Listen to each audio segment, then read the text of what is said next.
नमस्कार, आप देख रहे हैं लाइव इंडिया हर पल। मैं हूं आपके साथ रेखा मिश्रा और बात करेंगे बिहार की राजनीति की। दरअसल बिहार की राजनीति इन दिनों काफी सुर्खियां बटोर रही है। जब से रोहिणी आचार्य की राजनीति में एंट्री को लेकर के चर्चा हो रही है, उसके बाद से ही तमाम नेताओं की प्रतिक्रिया भी सामने आ रही है। ऐसे में प्रधानमंत्री नरेंद्र मोदी ने भी मोर्चा संभाल लिया है। आपको बता दें कि 4 अप्रैल को प्रधानमंत्री नरेंद्र मोदी बिहार दौरे पर आने वाले हैं और जनसभा को संबोधित करने वाले हैं। ऐसे में जब चिराग पासवान से प्रधानमंत्री नरेंद्र मोदी के आगमन और रोहिणी आचार्य को लेकर के सवाल किया गया तो उन्होंने अपनी बातों को रखा है। आप भी सुनिए क्या कुछ उन्होंने कहा है। भागलपुर में तो आज नामांकन है, नामांकन के लिए हम लोग जा रहे हैं, बट हाँ उसके बाद फिर हम लोग वहीं से जमुई जाएंगे। 4 तारीख को प्रधानमंत्री बिहार में चुनाव प्रचार की शुरुआत मेरे लिए, मेरी पार्टी के लिए गर्व की बात है कि मेरी कर्मभूमि जमुई से कर रहे हैं।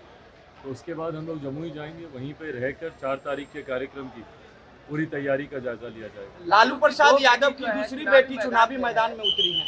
आज रोहिणी आचार्य अच्छी बात है, शुरुआत भी कर रही है। कह रही है राजीव प्रताप के रूढ़ी के रास्ते में रोड़ा बन के ही रहूंगी। जनता उससे पहले भी उनके परिवार के कई सदस्यों ने रूढ़ी जी को हराने का प्रयास किया था।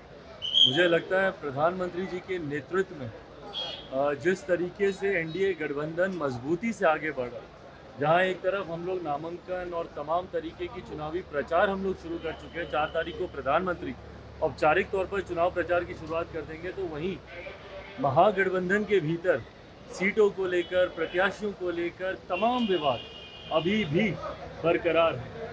ये दर्शाता है कि वो गठबंधन कितना असहज है। ऐसे में ये संदेश बिहार की जनता तक पहुंच रहा है कि एनडीए एक तरफ जहां मजबूती से चुनाव प्रचार में जुट गया है, तो वहीं अभी तक सीट प्रत्याशी के विवाद में ही महागठबंधन, इंडी अलायंस जो भी बोले वो उलझा हुआ है। 400 पार की बात कर रहे हैं आप, 400 पार की बात कर रहे हैं, लेकिन कहा जा रहा है कि मैच फिक्स ऑलरेडी हो चुका है।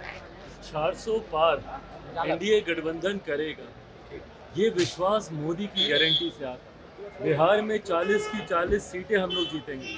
जहां एक तरफ मेरे प्रधानमंत्री की गारंटी है, तो वहीं प्रधानमंत्री और मुख्यमंत्री जी की डबल इंजन की सरकार है। उसके साथ हम लोग का बिहार फर्स्ट, बिहारी फर्स्ट है।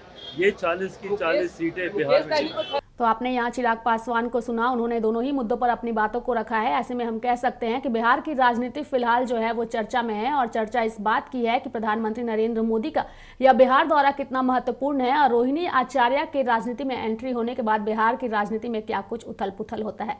तो मेरे साथ फिलहाल इस खबर में इतना ही। आप देखते रहिए लाइव इंडिया हर पल। नमस्कार।